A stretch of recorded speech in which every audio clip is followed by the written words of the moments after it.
Começa agora pela Rádio Rio de Janeiro, Momentos com Joana de Ângeles. Um programa que trará a você as lições da espiritualidade. Produção e apresentação, Maria de Fátima Miranda.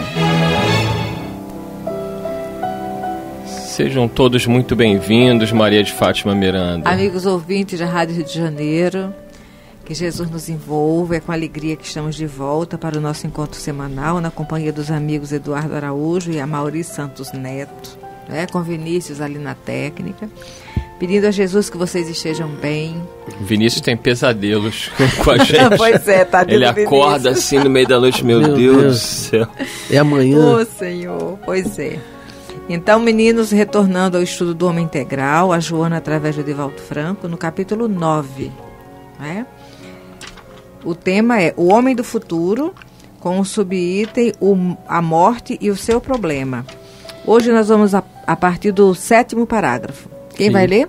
Hoje é o Amaury. Hoje sou eu. Numa análise psicológica profunda, o homem teme a morte porque receia a vida. Transfere inconscientemente o pavor da existência física para o da destruição ou transformação dos implementos que a constituem. Acostumado a evadir-se das responsabilidades mediante os mecanismos desculpistas, o inexorável acontecimento da morte se lhe torna um desafio que gostaria de não defrontar por consciência, quiçá de culpa, passando a detestar este sofrimento. Interessante, né, que a gente teme a morte porque receia a vida. Por isso que eu cheguei a rir. O desconhecimento da verdadeira vida. Porque nós somos incutidos, né, Eduardo e Miranda, dependendo da religião, nós somos incutidos que a vida é finita, quer dizer, morreu... É como se a vida fosse a biológica. Aí você vai, né, para uma determinada região e vai ficar lá. Né? No católico é o céu, o inferno e o purgatório. Sim. Então, são regiões que, em vez de unir as almas, né, os espíritos, separam. Né? Porque aquele que odeia vai para o inferno. Pois é. Aquele não tem chance de sair de lá. E não tem chance de o que está no céu vai ficar tocando harpa. Mas se tem um afeto no inferno, que céu é esse? Imagina. Não é? Né? Uma mãe que ama muito o filho, que não soube escolher bem e se compraz ainda na maldade. O filho vai para o inferno e a mãe vai ter céu onde? Sabendo que o filho está no inferno.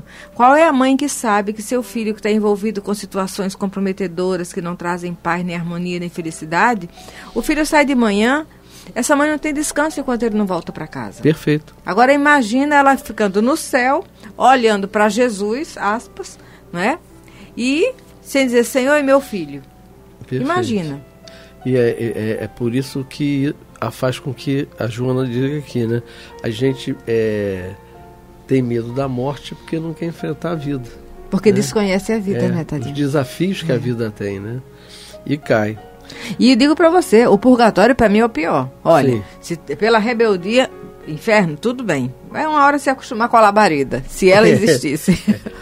O céu já não vai ser tão céu, porque se o afeto estiver no inferno, vai ser o inferno no céu. Vai ser o inferno no céu. Exatamente. Agora, o purgatório, esse é que me desespera, porque só sai de lá se alguém pedir. E se o povo esquecer? Acabou. É verdade, vai ficar aí eternamente.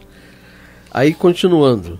Para fugir, mergulha na embriaguez dos sentimentos consumidores e das emoções perturbadoras, abreviando o tempo pelo desgaste das energias mantenedoras do corpo físico.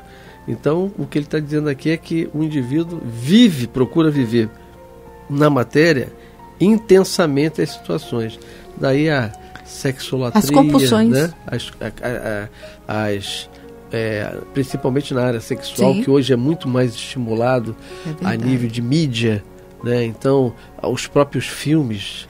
Porque a energia sexual é energia da vida. Poderosa, é uma energia poderosa. É energia da vida física por conta dos corpos na procriação. Mas é energia é energia da vida emocional, Sim, afetiva, psicológica, porque sexualidade transcende as forças genésicas. Quando a gente vai estudar a doutrina espírita, nós temos os centros de forças e os plexos, né? São 7 chakras, quer dizer, e as forças genésicas são aquelas ligadas aos órgãos reprodutores. O sexo ficou muito condicionado para nós somente a copulação homem e mulher, ou copulação física, seja entre quem for. Mas, na realidade, a sexualidade da alma é essa energia co-criadora do universo, onde nós cooperamos com Deus através do pensamento, construindo coisas. Perfeito. Né? Continuando... O homem, acreditando-se previdente e ambicioso, aplica o tempo na preparação do futuro e na preservação do presente. Entretanto, poderia e deveria investir para dele na reflexão do fenômeno da morte, de modo a considerá-lo natural e aguardá-lo com tranquila disposição emocional. Nem o desejando ou sequer evitando driblá-lo. Então, essa é uma coisa muito importante. É ter isso como uma coisa natural. Eu que tenho hoje um filho ainda pequeno, na faixa de 11 anos, né? Faz 12 agora em maio.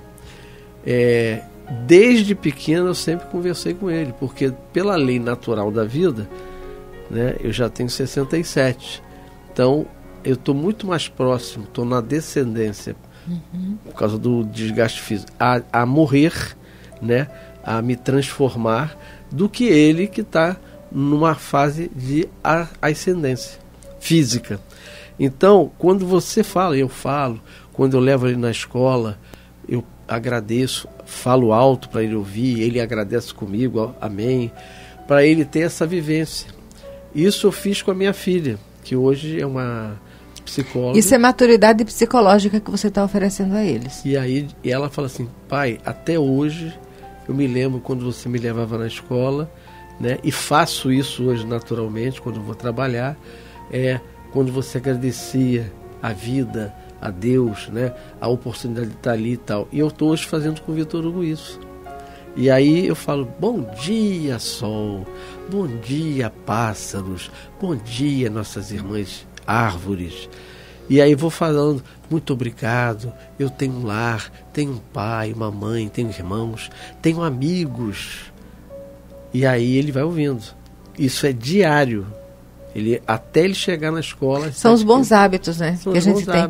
E o Evangelho nos convida a refletir sobre o ponto de vista da vida futura. Sim. Por quê? Porque uma hora eu sei que eu terei de deixá-los, né? E seguir um caminho, né? Independente para onde eu vou, que eu sei mais ou menos para onde eu vou, né? Tá naquela região ali umbralesca e tal, mas... para que ele não sofra tanto. Ele vai ver que aquele é um momento. Que eu sempre falo para ele, meu filho, a vida é muito rápida. Ontem você nasceu, hoje você está com 11 anos, você já pensou nisso? Eu me lembro, quando eu era jovem, eu dizia assim, bom, eu não vou chegar aos 20 anos. Não chego. Não sei porquê, eu tinha essa ideia imatura. Cheguei aos 20. Não, até 30 no máximo eu desencarno. Cheguei aos 30. Você foi se dando metas de conquista. E aí fui. Hoje eu estou caminhando para 70 anos. Tive os percalços? Tive. Infartei, né? Foi um momento de mudança da minha imaturidade, porque eu fui testado, né? E fui testado e acredito que eu ganhei uma moratória. Por quê? Vitor Hugo não era nascido, eu tive um infarto com 48 anos. Eu estava vivendo já com a Isabela, mas a gente nem pensava em filho, nada disso. E aí tive um infarto, demorei a ser socorrido. Mas você vê como é que é a vida, né? A minha irmã veio da Barra da Tijuca, eu morava na Ilha do Governador, aqui na frente, e aí estava debaixo dos cobertores, o médico já tinha me falado, não, só infartou mesmo, porque eu liguei para ele, falou, estou com isso, eu sei que eu infartei. Ele falei dos sintomas, ele disse, não, só infartou mesmo, você não tem condições de ir para pegar um carro, né? E eu falei, meu amigo, eu estou gelando e as minhas pernas estão tremendo muito. Claro que depois eu vi os exames, né? Eu tive, as minhas enzimas foram a mais de 2.000. Então, provando, né, que eu havia infartado. Muito bem. Todo esse momento que eu transitei no infarto me fez com que eu adquirisse mais maturidade. Porque eu, naquele momento, me desesperei, né? Pedi ajuda. A pessoa que eu mais pedi ajuda foi Bezerra. Eu falei, Bezerra, pelo amor de Deus. Eu já dei até palestra sobre isso, falando, aí o pessoal até ri, só me pediu, Bezerra, eu sou jovem, eu quero viver mais. E eu acho que Bezerra... Foi fazer inventário do tempo de reencarnado com o doutor Bezerra. Aí Bezerra deve ter visto, coitadinho, ó, diz que é espírita, mas está se borrando diante do desafio, né? E aí aquilo com o tempo, eu fiquei afastado de tudo, Miranda, só para você ter ideia, e Eduardo, fiquei afastado de tudo 1 ano. Eu parei de trabalhar e fui para a casa da minha irmã, né, que ela mora ali na Barra, e ali eu fui meditando. Ali eu me aprofundei nos livros de Joana de Ângeles. E esse aprofundamento foi me dando maturidade. Porque qualquer coisa que eu sentia, vai ser agora. Porque o problema estava na minha mente, como o Eduardo falou, neurose, sim, né? Então eu estava assim, eu senti uma dorzinha, uma vez eu acordei 3 horas da manhã. Construía logo o desencarne. Aí acordei às 3 da manhã, chamei a Isabela, Isabela, vamos ao médico agora, porque eu estou passando mal. Eu peguei o carro, atravessei a linha amarela, fui até o Barra Dó, não tinha nada. Nem pressão alta eu estava. Então você vê o que a nossa porque mente... nessa vulnerabilidade os espíritos plugam, deixam uma conexãozinha mínima ali para onde eles vão vitalizando para desenvolver outros processos obsessivos. Exatamente. E a espiritualidade, ela foi atuante em mim. Eu sou a prova viva disso aí. A minha prima ligou na época para mim e falou, olha, nós vamos fazer uma cirurgia espiritual. Aí mandou que eu me preparasse tudo na casa, que eles iam fazer lá do centro espírita a cirurgia espiritual para mim. Que eu me concentrasse, que eu lesse uma página do Evangelho. Eu fiz tudo, por 1 hora. Depois passou um tempo, a minha prima, que é a que eu te falei que era vidente, ela disse assim, Mauri, eu via Dr. Fritz mexendo no seu coração. Beleza. E aí, 1 semana depois, eu fui fazer um exame tipo aquele que o médico passa na área cardíaca, esqueci agora. Cateterismo? Não. Eco? Um ecocardiograma. E no Hospital de Laranjeiras. E o médico, né, até contou a história dele com o pai ele estava dirigindo o carro, o pai teve uma parada cardíaca dentro do carro dele, apagou. E aí ele teve que ressuscitar o pai, mas tudo bem, o pai está vivo até hoje.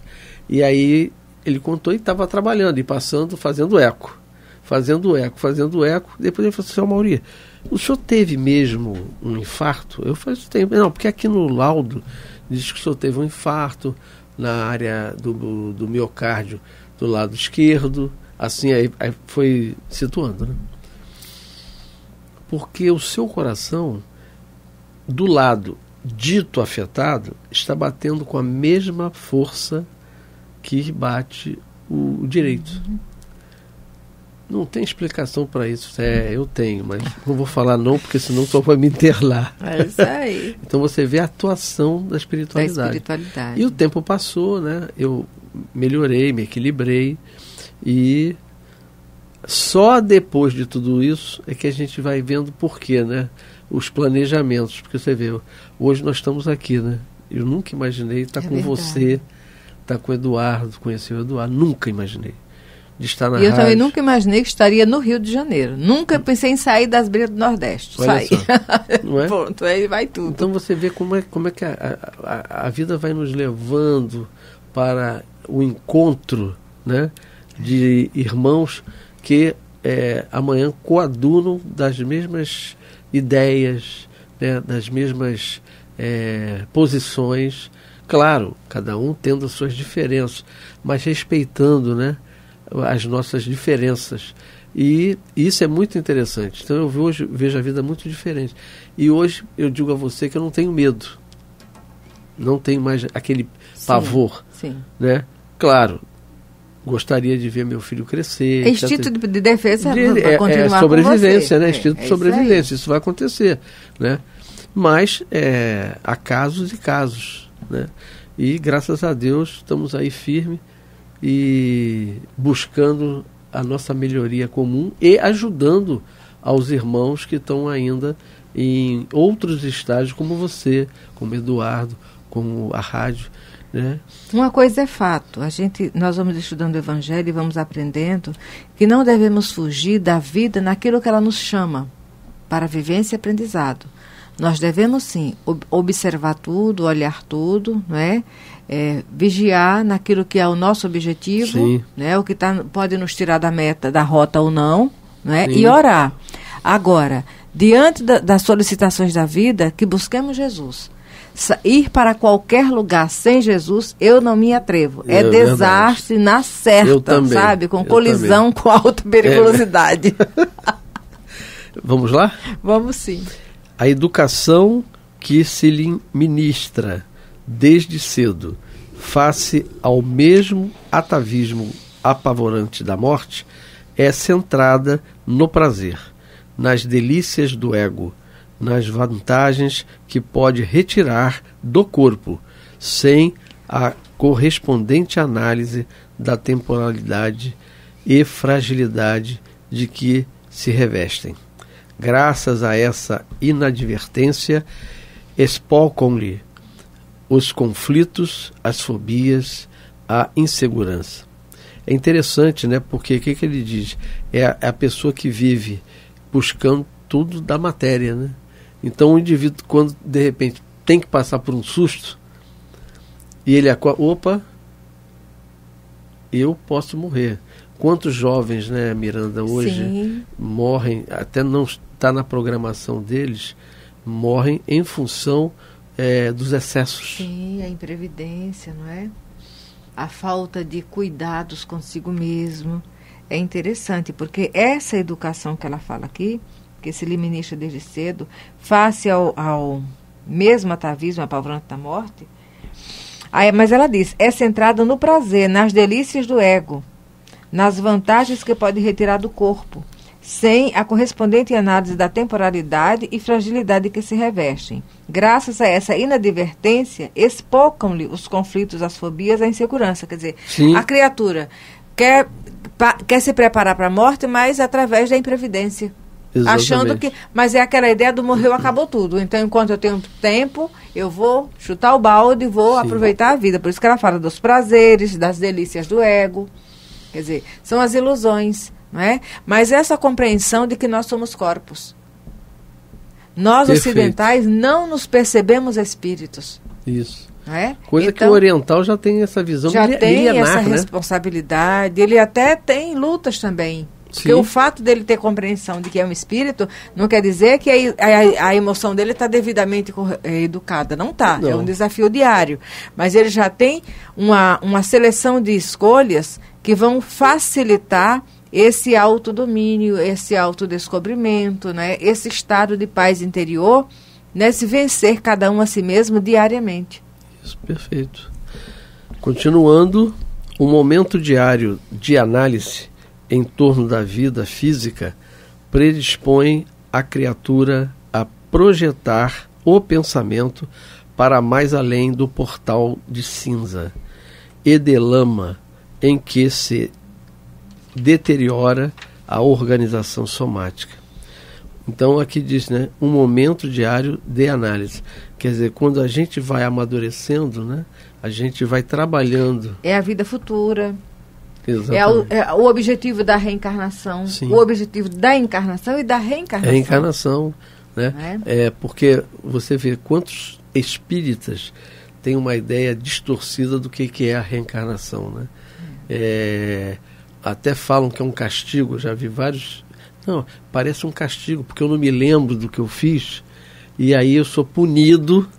Sim, você não lembra, mas você escolheu. Quando nós vamos estudar o Livro dos Espíritos, se não existisse diferença, não estaria lá o objetivo da encarnação. Sim. E o objetivo da reencarnação. Sim. Então nós sabemos que a encarnação é o mecanismo evolutivo dos espíritos mergulhando na carne para evoluir. Mas naquilo que você deixa a desejar por conta da própria imaturidade, da própria ignorância, você tem que rever certos pontos. Não é a questão que Deus queira te torturar. Sim.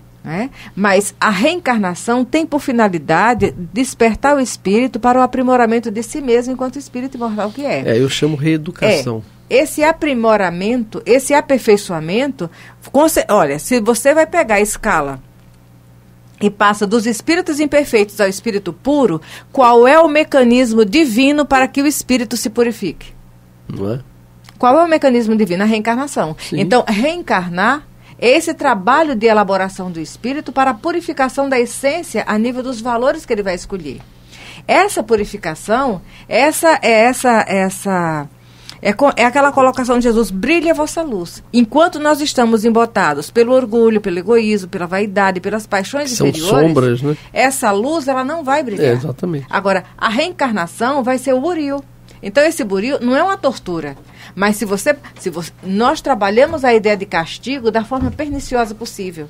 Porque ao longo de séculos, nós torturávamos criaturas. Sim. Nós nos comprazíamos gerando sofrimento, dor, dilacerando. Isso. Assistimos irmãos morrer no Coliseu. E dizíamos isso: você está sendo castigado por tal coisa. Essa palavra castigada, ela foi usada ao longo de séculos de uma forma distorcida. Sim. Então, hoje, castigo para nós é tortura, é mutilação, é violência.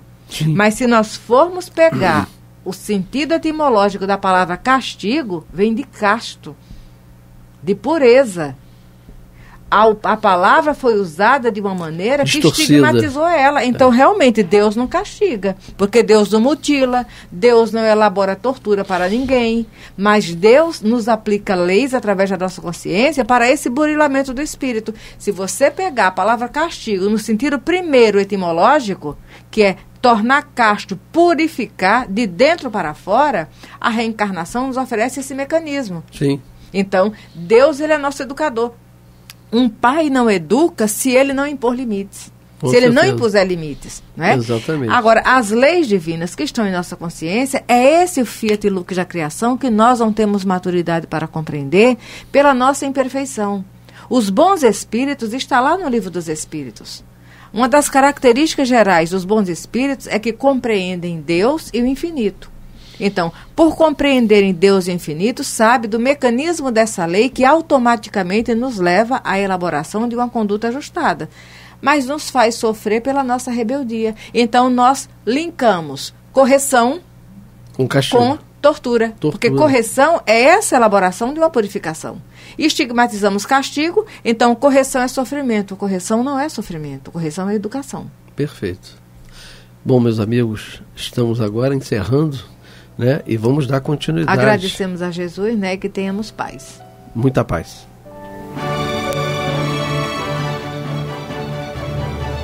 A Rádio Rio de Janeiro apresentou Momentos com Joana de Ângeles, um encontro com as lições da espiritualidade.